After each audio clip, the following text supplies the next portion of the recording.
ခုခေတ်တထေးကဟန်ဆောင်ကောင်းနေကြတာပါသူတို့အတွက်အကျိုးမရှိရင်ဘသူအပေါ်မှာစိတ်နှံရှိတာမဟုတ်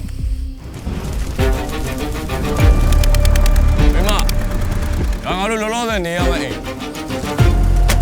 အေးပိုက်ဆန်ဆိုတိုင်းနဲ့ဖို့တက်လို့ရတော့လေဘိမတို့ကဆဲကားရန်အောင်သေရတဲ့ဖြိုးမောင်မောင်ရဲ့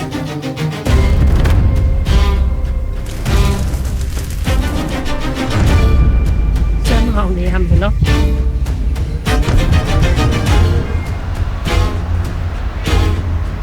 နေတော့လူထရဖို့အတွက်ဘာကိစ္စဝမ်းပါမှာလဲငါလည်းထဲမှာတလက်ရှိရင်ကောင်းတယ်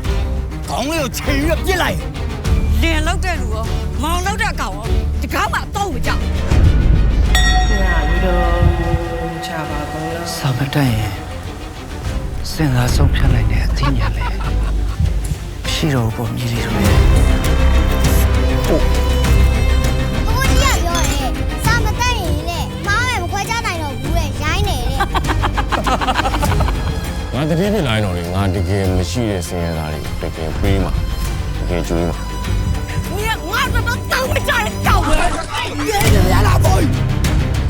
ဘိမပါကောင်မလဲသိစီရ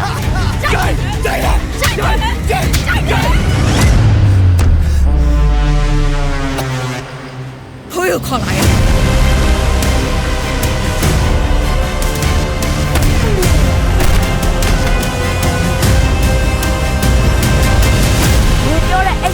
တင်တန်းဆိုတဲ့ဟာကြီးကိုနေယုံနေငါပေါင်းနဲ့ပိုက်ဆံတွေကိုပေးလေအဲ့တော့စကားမများနဲ့တော့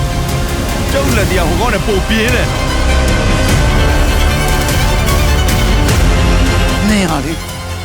ဘိုက်ထဲမှာခလေးရှိနေရအာကုတို့အလုပ်တွေပဲလုပ်နေတယ်အာကုတို့အတုံးခဲမှာပဲ